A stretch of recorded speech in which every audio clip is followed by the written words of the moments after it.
Hello दोस्तों, क्या हाल है। तो आज तारीख 16 अक्टूबर 2022, दिन संडे हो गया, रविवार, और हिंदी तिथि सप्तमी। आइए बात करते हैं आज के मुख्य समाचार में देश भर की तमाम बड़ी खबरों पर नजर डालते हैं। आज 16 अक्टूबर को प्रधानमंत्री नरेंद्र मोदी हमारे देश में 75 नई डिजिटल बैंकिंग इकाइयों को राष्ट्र को समर्पित करेंगे, यानी कि इनका उद्घाटन करेंगे। अच्छा, इसका मकसद ये होगा कि देश में हर एक नागरिक तक बैंकिंग सुविधाओं का लाभ पहुँचाया जा सके। ये जो 75 डिजिटल बैंकिंग यूनिट होगी ना, DBU, इनके जरिए लोगों को विभिन्न प्रकार की डिजिटल बैंकिंग सुविधाएं दी जाएगी, जैसे कि आपका सेविंग अकाउंट खोलना, बैंक खाते का बैलेंस चेक करना, passbook printing, money transaction, loan के लिए अप्लाई करना, क्रेडिट डेबिट कार्ड के लिए आवेदन, बिल भुगतान वगैरह वगैरह। तो ये सभी सर्विस अब लोग बाग डिजिटली फायदा उठा पाएंगे, और यहाँ तक कि इससे बैंक अकाउंट खुलवाना भी आसान होगा, है ना। और इसके अलावा कल 17 अक्टूबर को प्रधानमंत्री नरेंद्र मोदी किसान भाई लोगों को दिवाली का तोहफा देंगे, और जो किसान सम्मान निधि योजना है उसके 12वें किस्त का पैसा उनके खातों में भेज दिया जाएगा। 17 अक्टूबर को किसान सम्मान सम्मेलन का उद्घाटन भी करेंगे पीएम मोदी, और साथ ही किसान सम्मान निधि की 12वीं किस्त भी जारी करेंगे। भारतीय कृषि अनुसंधान संस्थान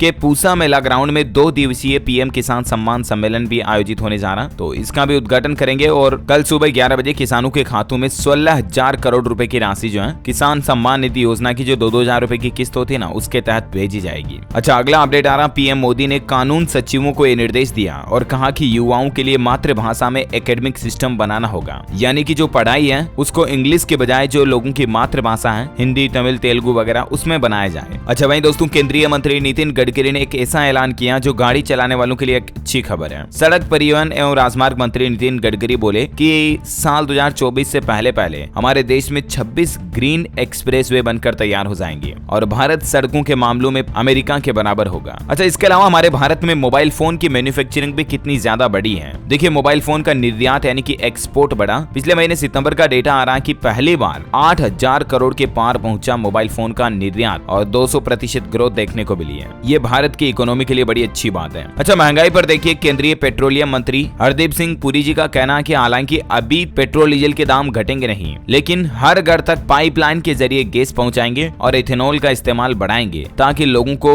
महंगे पेट्रोल डीजल से राहत मिल सके। South Asian geo science conference की शुरुआत करते हुए पेट्रोलियम मंत्री साहब जी ने भारत के लिए यह बात कही है। वैसे महंगाई पर एक और चौंकाने वाली खबर आ रही है कि इस साल महंगाई और ज्यादा बढ़ेगी, क्योंकि अभी बेमौसम बारिश हुई और इस वजह से किसानों को फसलों का नुकसान हुआ, तो जाहिर सी बात है महंगाई और बढ़ेगी, प्रोडक्शन कम होगा। तो और अब इन हालातों को लेकर केंद्र सरकार ने सभी राज्यों से किसान भाई लोगों को हुए नुकसान की जानकारी भी मांगी है, ताकि उनको वापस मुआवजे के रूप में आर्थिक मदद पहुंचाई जा सके। वैसे महंगाई की काफी बातें हो ही रही है, तो एक और झटका आपको साथ में दे देता हूँ। दिवाली से पहले अमूल डेयरी ने अपने दूध के दाम बढ़ा दिए। अमूल का दूध लगभग 2 रुपए प्रति लीटर महंगा हो गया। देश भर में दाम बढ़ाए गए हैं, सिर्फ गुजरात राज्य में अमूल की ये बढ़ी हुई कीमतें लागू नहीं होगी, क्योंकि गुजरात में विधानसभा चुनाव के चलते लोगों को ये छूट दी गई है। और बाकी जनरली जो अमूल डेयरी का फुल क्रीम दूध 61 रुपए लीटर था, उसको बढ़ाकर 63 रुपए प्रति लीटर कर दिया। अच्छा, सिर्फ इतना ही नहीं, अमूल के अलावा मदर डेयरी ने भी दूध की कीमतें बढ़ा दी है। राजधानी दिल्ली NCR में मदर डेयरी के बढ़े हुए रेट्स आज 16 अक्टूबर से ही लागू हो जाएंगे। मदर डेयरी ने दिल्ली NCR में दूध की कीमतों में 2 रुपए प्रति लीटर का इजाफा यानी बढ़ोतरी की है। अच्छा, इसके अलावा पंजाब राज्य में भी वेरका डेयरी ने दिवाली से पहले ग्राहकों को झटका देते हुए दूध के दाम बढ़ाए हैं। इसने भी 2 रुपए प्रति लीटर का इजाफा किया है, और इसके नए रेट आज से ही लागू हो जाएंगे। 4 महीने में ही इस डेयरी ने तो दूसरी बार रेटें बढ़ा दी। और इस बढ़ोतरी के बाद वेरका डेयरी के दूध की रेटें क्या होगी, यहाँ पर आप चार्ट में देख सकते हैं, रेट लिस्ट भी। तो ये मतलब वाकई में त्योहारी सीजन के दौरान आम आदमी के लिए बड़ा झटका है, क्योंकि 1-1, 2-2 रुपए करते करते पिछले 6-7 महीनों में दूध की कितनी रेटें बढ़ गई, आप अंदाजा भी नहीं लगा सकते हैं। सरकार को जरूर महंगाई को कम करने और आम आदमी को राहत देने के लिए सख्त से सख्त कदम उठाने की जरूरत है, राइट। अगर आप भी मेरी बात से सहमत हैं दोस्तों, तो इस वीडियो पर एक लाइक जरूर कीजिएगा। चलिए आगे बढ़ते हैं खबरों की तरफ। देखिए, बीमा के क्षेत्र में बड़ा बदलाव करने के लिए इरडा एक नया प्रस्ताव लेकर आया। अब इक्विटी फंड्स को मिलेगा प्रमोटर बनने का मौका। इरडा यानी कि insurance regulator development authority of India जो है ना, उसकी ओर से एक एक्सपोजर ड्राफ्ट जारी किया गया, और इस ड्राफ्ट में प्राइवेट इक्विटी फंड्स को इंश्योरेंस कंपनियों के प्रमोटरों के रूप में कुछ शर्तों के साथ अनुमति देने का प्रस्ताव दिया। हालांकि इसके लिए कुछ नियम और शर्तें हैं, 10 साल पूरे होने चाहिए वगैरह वगैरह। और एटलीस्ट ये प्रस्ताव लागू करने के पीछे इरडा का मकसद ये है कि हमारे देश में इंश्योरेंस की सेवाओं को ज्यादा से ज्यादा बढ़ाया जाए, ताकि आम आदमी तक भी बीमा की पहुंच बन सके। अच्छा, अगला अपडेट देखिए दोस्तों, कर्नाटक एंटी कन्वर्जन लॉ के तहत पहली गिरफ्तारी भी हो चुकी है। शादी के बहाने धर्म परिवर्तन करवाने वाले सैयद मोइन को पुलिस ने पकड़ा और गिरफ्तार कर लिया। पिछले महीने 30 सितंबर 2022 से ही कर्नाटक राज्य में ये इस तरह का एंटी कन्वर्जन लॉ लागू किया गया था। ये एक ऐसा कानून है जिसमें आपको पता होगा आए दिन इस तरह के मामले सामने आते हैं ना, लड़कियों से जबरदस्ती धर्म परिवर्तन करवाया जाता है, शादी करवाई जाती है। तो ऐसे केस में अब गिरफ्तारी होगी और सख्त से सख्त सजा भी होगी। अच्छा वह देखिए, अंतरिक्ष के क्षेत्र में भारत एक और नई बुलंदियों को छूने जा रहा है। इसरो का सबसे भारी रॉकेट GSLV Mk3 अपनी पहली कमर्शियल उड़ान के लिए तैयार हो चुका है और इसी महीने 23 अक्टूबर को इसे लॉन्च किया जाएगा। सुबह 7 बजे आंध्र प्रदेश के श्रीहरिकोटा में इस रॉकेट को सैटेलाइट संचार कंपनी OneWeb के 36 सैटेलाइट को लॉन्च करने के लिए तैयार कर दिया है और ये जो 36 सैटेलाइट लॉन्च किए जाएंगे इनसे एटलीस्ट संचार की व्यवस्थाएं अच्छी बनेगी। अच्छा इतना ही नहीं, इसरो हमारे चंद्रयान 2 मिशन पर भी पूरी तरह से काम कर रहा है और इसकी त्रुटियां यानी कि गलतियों को दूर कर दिया। इसरो के पूर्व चेयरमैन डॉक्टर के सिवन बोले कि प्रोजेक्ट की टेस्टिंग अभी भी जारी है। ऊना में IIT का दीक्षांत समारोह हुआ और इसमें चंद्रयान 2 का ये अपडेट दिया उन्होंने। अच्छा अगली बड़ी खबर आ रही है हमारे देश के युवाओं के लिए बड़ी अच्छी खुशखबरी है। आर्मी में अग्निवीरों की सैलरी के लिए 11 बैंकों के साथ एक MOU पर हस्ताक्षर किए हैं और इसके अलावा भी बिना ब्याज के लोन का ऑफर मिलेगा। इंडियन आर्मी में जो अग्निवीर भर्ती होंगे ना, उनकी सर्विस पूरी करने वाले युवाओं को अग्निवीर की जॉब ड्यूटी खत्म होने के बाद बिना ब्याज के लोन का ऑफर मिलेगा। वो 11 बैंक कौन कौन से आप देख सकते हैं, उनके नाम और लिस्ट भी। भारतीय state bank SBI, Punjab national bank PNB, bank of Baroda BOB, IDBI bank, ICICI bank, HDFC bank, axis, yes, Kotak Mahindra, IDFC first और बंधन बैंक। इन बैंकों से अग्निवीरों को फ्री में लोन मिलेगा बिना ब्याज के। आपको पता होगा हाल ही में जो इंडियन आर्मी में रिक्रूटमेंट के नए सिस्टम के तहत सरकार अग्निपथ योजना लेकर आई थी ना, तो उसमें जो रिक्रूट किए जाएंगे उनको अग्निवीर कहा जाएगा और उन्हीं के लिए ये बैंकिंग समझौता किया गया है। वैसे आपको बता दें अग्निवीरों का पहला बैच जनवरी 2023 तक ट्रेनिंग सेंटर्स में शामिल होगा, है ना। और अगली बिग ब्रेकिंग न्यूज अपडेट आ रही दोस्तों की दवा के पर्चे पर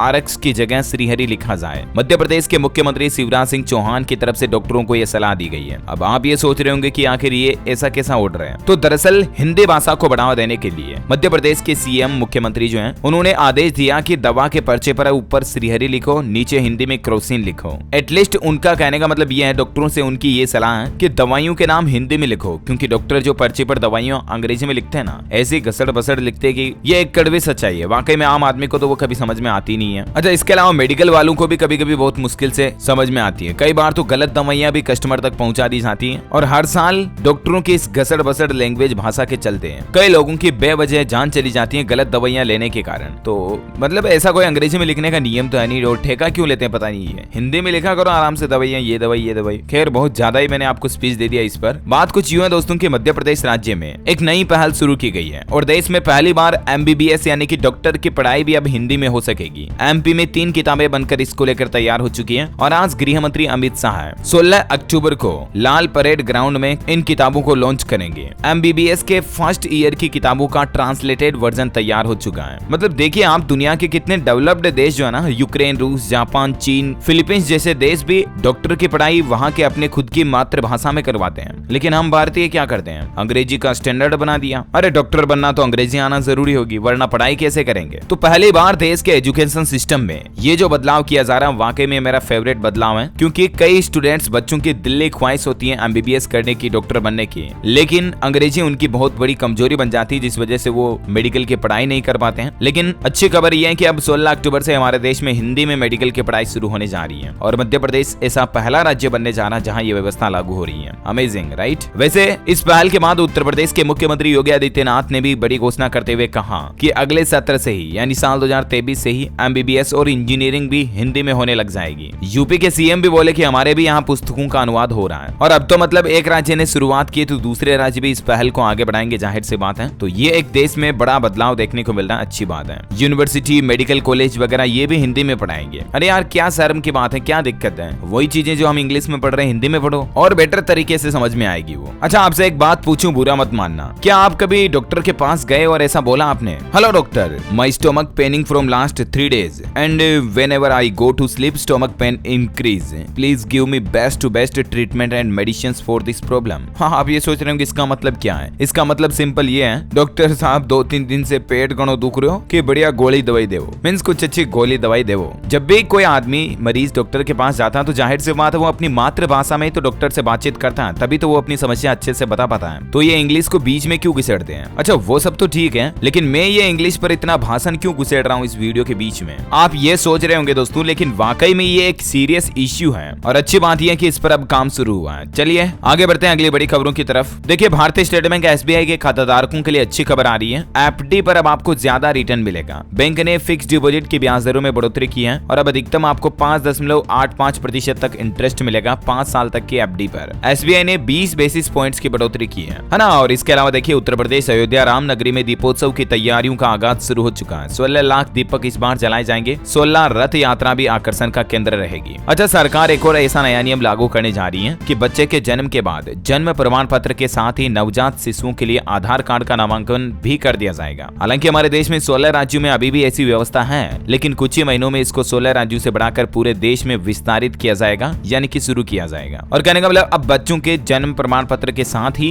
नवजात बच्चे का आधार कार्ड भी मिल जाएगा। और उसके बाद बच्चे की उम्र जब 5 और 15 साल की होगी तो उस समय आधार कार्ड में अपडेट करवाना होगा बच्चे का बायोमेट्रिक डेटा, है ना। अच्छा, शेयर मार्केट से अपडेट आ रहा है कि अमेरिका से गुड न्यूज आई तो ये शेयर उछला और एक महीने में ही लोगों के पैसों को बढ़ाया। लगभग डबल इंक्रीमेंट दिया पैसों में। पूजा वेस्टर्न मेटालिक्स के शेयरों ने एक महीने में ही निवेशकों के पैसे डबल कर दिए। एक महीने पहले किसी निवेशक ने अगर इसमें 1 लाख रुपए डाले थे तो आज उनकी वैल्यू 2,06,794 रुपए हो चुकी है। हालांकि शेयर मार्केट निवेशकों के लिए एक चेतावनी भी आ रही है कि इन शेयरों में बिल्कुल भी पैसा न लगाएं, वरना आपको भारी नुकसान उठाना पड़ सकता है। तो मार्केट एक्सपर्ट्स का ये कहना है कि प्रमोटरों की स्थिति जांच करें किसी भी कंपनी की और क्रेडिट रेटिंग देखें और एनुअल रिपोर्ट देखें। इन डेटा को देखे बगैर आप किसी भी शेयर में निवेश ना करें, है ना। अच्छा, राजस्थान सरकार ने एक ऐसा नया नियम लागू किया कि बिना जाति प्रमाण पत्र सरकारी नौकरी ज्वाइन कर सकेंगे। अब ओबीसी, एमबीसी और ईडब्ल्यूएस क्लास को सिर्फ शपथ पत्र ही देना होगा। जाति प्रमाण पत्र की अनिवार्यता को समाप्त कर दिया है। टेक्नोलॉजी से अपडेट आ रहा है कि गूगल मैप से होगी अब हाईवे की निगरानी। तुरंत पता चल जाएगी एनएच पर जाम की स्थिति। आईटीएमएस के कर्मचारी 24 घंटे मॉनिटरिंग भी करेंगे और अब आपको हाईवे पर किसी तरह का जाम लग रहा तो ये जानकारी मोबाइल में गूगल मैप पर ही पता चल जाएगी। अच्छा, इसके अलावा एप्पल ने अफोर्डेबल आईफोन SE की कीमतें भी बढ़ा दी है। 6,000 रुपए महंगा कर दिया इस फोन को। इसकी लॉन्चिंग 43,900 रुपए थी, जिसकी कीमत अभी लगभग 49,900 रुपए हो चुकी है। इसके अलग अलग स्टोरेज मॉडल की प्राइस भी आप देख सकते हैं। अच्छा, अभी तो अपन कुछ और महत्वपूर्ण और काम की खबरें देखेंगे दोस्तों, लेकिन फिलहाल आज के मौसम समाचार पर नजर डाल लेते हैं। देखिए, सुबह शाम सर्दी के लिए तैयार हो जाएं, क्योंकि 20 अक्टूबर के बाद सर्द हवाएं चलना शुरू हो जाएगी राजधानी दिल्ली NCR में। राजस्थान में 17 अक्टूबर तक मौसम साफ रहेगा। 18-19 को बादल छाएंगे और सर्दी भी बढ़ेगी। मौसम विभाग का तो यह कहना है कि दिवाली तक तो 10 डिग्री के आसपास पहुंच जाएगा पारा और पूरे राजस्थान में 3 डिग्री तापमान गिरेगा। यानी अब ठंड का मौसम शुरू हो चुका और हल्की फुल्की गुलाबी ठंड तो शुरू भी हो गई है। हरियाणा में भी 19 से 21 के बीच हल्की बारिश के आसार हैं और यूपी में भी देखिए दिन में धूप और रात में नरमी और ठंड के मौसम की आहट लोगों को महसूस होना शुरू हो गई है।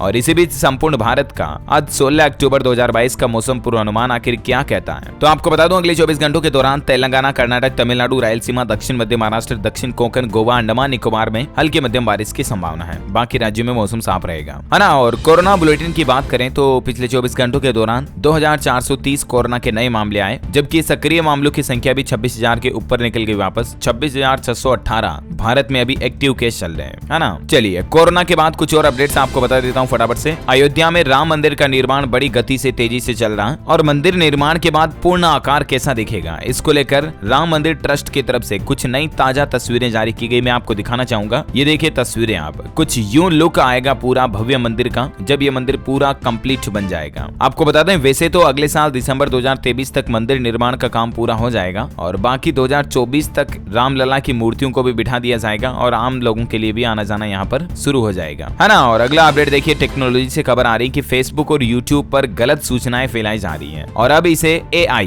यानी आर्टिफिशियल इंटेलिजेंस की मदद से तैयार एक पायरा नाम का सिस्टम है, उससे रोकने का प्लान बनाया जा रहा है, ताकि मतलब सोशल मीडिया पर, इंटरनेट पर लोगों में गलत जानकारियां ना फैले, है ना। वही देखिए बड़ी खबर, रूस की नाटो को चेतावनी। पुतिन बोले कि हमारी सेना से टकराए तो वैश्विक तबाही होगी। न्यूक्लियर हमले की भी धमकी ऑलरेडी दे चुके हैं रूस के राष्ट्रपति तो। और ऐसे में अगर दोस्तों दुनिया में दो देशों के बीच परमाणु युद्ध छिड़ा तो तकरीबन 5 अरब लोग मारे जाएंगे और हालात ये हो जाएंगे कि कई साल तक धरती पर सूरज तक भी नहीं दिखाई देगा, क्योंकि प्रदूषण ही इतना ज्यादा बढ़ जाएगा और मानो तबाही से आ जाएगी। एक प्रलय सा महसूस होगा धरती पर, तो परमाणु युद्ध नहीं होना चाहिए। अच्छा, अगला अपडेट आ रहा, बिहार राज्य में लगाए जाएंगे 20,000 नए उद्योग धंधे। मुजफ्फरपुर होगा व्यापार का हब और इससे लोगों को रोजगार भी मिलेंगे। बिहार में पश्चिम चंपारण में गंडक पार बनेगी 5 सड़कें, गंडक नदी के पार, वहीं 6 पुलों का निर्माण भी होगा, तो ये भी डेवलपमेंट को लेकर अच्छी बात है। अच्छा, वहीं देखिए दोस्तों, उड़ीसा राज्य सरकार ने दिवाली पर सरकारी कर्मचारियों को तोहफा दिया और कहा कि जितने भी संविदा पर कर्मचारी काम कर रहे हैं ना, उनको रेगुलर किया जाएगा, यानी नियमित किया जाएगा। और सरकार के इस आदेश से उड़ीसा राज्य के लगभग 51,000 से भी ज्यादा कर्मचारी अब नियमित बन जाएंगे, रेगुलर बन जाएंगे, परमानेंट हो जाएंगे, है ना। अच्छा, वहीं राजस्थान की सबसे बड़ी खेल प्रतियोगिता के लिए 30 लाख रजिस्ट्रेशन हो चुके हैं और आज 16 अक्टूबर को मुख्यमंत्री अशोक गहलोत इसका उद्घाटन करेंगे। 16 से 19 अक्टूबर तक ये अंतिम पड़ाव में चलेगी। वहीं देखिए, मणिपुर राज्य सरकार की तरफ से एक बड़ा फैसला जारी किया गया। 4 से ज्यादा बच्चों वाले परिवारों को अब सरकारी योजनाओं का लाभ नहीं मिलेगा। जनसंख्या नियंत्रण पर बड़ा कदम उठाते हुए मणिपुर राज्य सरकार ने जनसंख्या वृद्धि पर रोक लगाने के लिए यह बड़ा फैसला लिया है। यानी राज्य में अब ऐसे दंपति, ऐसे पेरेंट्स, माता पिता जिनके 4 से ज्यादा संतान है, बच्चे हैं, तो ऐसे परिवारों को सरकारी योजनाओं का लाभ नहीं दिया जाएगा। साथ ही मणिपुर के मुख्यमंत्री एन बीरेन सिंह ने राज्य जनसंख्या आयोग की स्थापना को भी मंजूरी दी। अच्छा, वहीं देखिए, राजस्थान उदयपुर में कलेक्टर ने आदेश जारी किए और झंडे लगाने पर रोक लगा दी। धार्मिक झंडे अब नहीं लगाए जाएंगे कहीं पर भी। सार्वजनिक स्थानों पर, सर्कल, बिजली पोल, टेलीफोन के खंभों, किसी भी जगह पर अब धार्मिक झंडे नहीं लगेंगे। अच्छा, दिवाली से पहले हुंडई कंपनी ने भी अपनी कारों पर ऑफर निकाला है। 1 लाख रुपए तक छूट मिल रही है हुंडई की कई सारी कारों पर, जिसमें सेंट्रो, ओरा, i10 जैसी कारें शामिल हैं। अगर आप भी ऑफर का फायदा लेना चाहते हैं तो दिवाली से पहले हुंडई के शोरूम में जाकर उठा सकते हैं। वहीं देखिए, बड़ी खबर की अब कार बाइक के अलावा आप अपना खुद का हवाई जहाज भी खरीद पाएंगे। मोदी सरकार अब इंडिया में फ्रैक्शनल ओनरशिप मॉडल लेकर आई है और इस मॉडल के तहत एक ही विमान के कई मालिक भी हो सकते हैं। यानी कि इस विमान का इस्तेमाल निजी और कमर्शियल दोनों के लिए किया जा सकता है। कहने का मतलब, कोई कंपनी, अगर कोई एयरलाइन कंपनी मान लीजिए विमान खरीद रही ना, तो उसमें विमान में आप अपनी भी हिस्सेदारी डाल सकते हैं, जैसे कंपनीज के शेयर में डालते हैं ना, उस तरह से। मान लो 500 करोड़ का कोई विमान है तो उसमें 1 लाख रुपए आपके भी निवेश हो गए, ऐसा। तो इस तरह का भी नया सिस्टम जल्दी मोदी सरकार देश में लागू करने की प्लानिंग कर रही है। अच्छा, अगला अपडेट देखिए, कर्नाटक के सरकारी कर्मियों का बड़ा फैसला, गाय गोद लेने के लिए 100 करोड़ रुपए दान करेंगे और इस योजना के तहत 1 साल तक के लिए अगर कोई कर्नाटक राज्य में गाय को गोद लेता है तो 11,000 रुपए उसको दिए जाएंगे। राज्य सरकार के कर्मचारी संघ की तरफ से इस तरह का फैसला लिया गया, गौ माता को बचाने के लिए, है ना। अच्छा, वहीं देखिए, बड़ी खबर, सरकार ने डीजल पर विंडफॉल टैक्स को बढ़ा दिया है। जी हाँ, दरअसल डीजल के निर्यात पर लगने वाला जो विंडफॉल टैक्स होता है, पहले 6.5 रुपए था, इसको बढ़ाकर 12 रुपए प्रति लीटर करने का फैसला किया है। और इसके अलावा एटीएफ निर्यात पर लगने वाले इस कर को 0 से बढ़ाकर 3.5 रुपए प्रति लीटर कर दिया। हालांकि टेंशन मत लीजिएगा, इससे आम आदमी पर कोई असर नहीं पड़ेगा क्योंकि पेट्रोल डीजल महंगा नहीं होगा, बल्कि इससे सरकार की कमाई बढ़ेगी। अच्छा, वहीं देखिए, हरियाणा में सूर्य ग्रहण मेला कुरुक्षेत्र इस बार इतिहास बनाएगा। 5 लाख श्रद्धालु पहुंचेंगे। सिक्योरिटी में तैनात होंगे 6,500 पुलिसकर्मी। 20 जोन में बटा मेला परिसर। 25 अक्टूबर को यह मेला लगेगा हरियाणा के कुरुक्षेत्र जिले में। मारुति सुजुकी ने लॉन्च की एस्प्रेसो का सीएनजी वेरिएंट। 32.73 किलोमीटर प्रति लीटर का माइलेज देगी ये एसयूवी। पेट्रोल वेरिएंट से इसकी कीमत 95,000 रुपए ज्यादा है। वहीं देखिए, बड़ी खबर, सुप्रीम कोर्ट ने साईं बाबा की रिहाई पर लगाई रोक। वकील बोले कि वे दिव्यांग है, लेकिन कोर्ट ने कहा कि आतंक के लिए शरीर नहीं बल्कि दिमाग की जरूरत है। अच्छा, खेल समाचार पर खबर आ रही, नए नियमों के साथ T20 वर्ल्ड कप शुरू होने जा रहे हैं और दिवाली से एक दिन पहले भिड़ेंगे भारत और पाकिस्तान वर्ल्ड कप में। वैसे भारत पाकिस्तान का मैच देखने का मजा अलग ही है यार। ओके दोस्तों, तो इसी कड़ी में आज दिन भर की तमाम बड़ी खबरें, मुख्य समाचार, टुडे ब्रेकिंग न्यूज का अपडेट वीडियो यहीं फिनिश होता है। और हाँ, आप मुझे कमेंट करके बताइए दोस्तों कि हमारे भारतीय इतिहास में चाचा जी के नाम से किन महापुरुष को जाना जाता रहा है। 2 ऑप्शन आपके पास। Option A Pandit Jawaharlal Nehru, option B Deendayal Upadhyay. Which option is right option, let me know in the comment box. जो लोग इस सवाल का सही जवाब इस वीडियो के नीचे कमेंट में देंगे ना, वो रैंडमली सेलेक्ट होने पर आप हमारी DLS न्यूज टीम की तरफ से जीत सकते हैं एक शानदार सरप्राइज गिफ्ट, जो कि गिव अवे के रूप में आप तक पहुंचा दिया जाएगा। और इसी के साथ ही अगर आपको वीडियो अच्छा लगा तो इसे लाइक करना, शेयर भी करना अपने दोस्तों के साथ फेसबुक और व्हाट्सएप पर। हमारे चैनल DLS न्यूज को सब्सक्राइब करके बेल आइकन जरूर दबा देना, ताकि आपको रोजाना के ताजा अपडेट्स और काम की खबरें तुरंत आपके मोबाइल पर मिलती रहेगी। Thank you, take care, good bye, जय हिंद, जय भारत।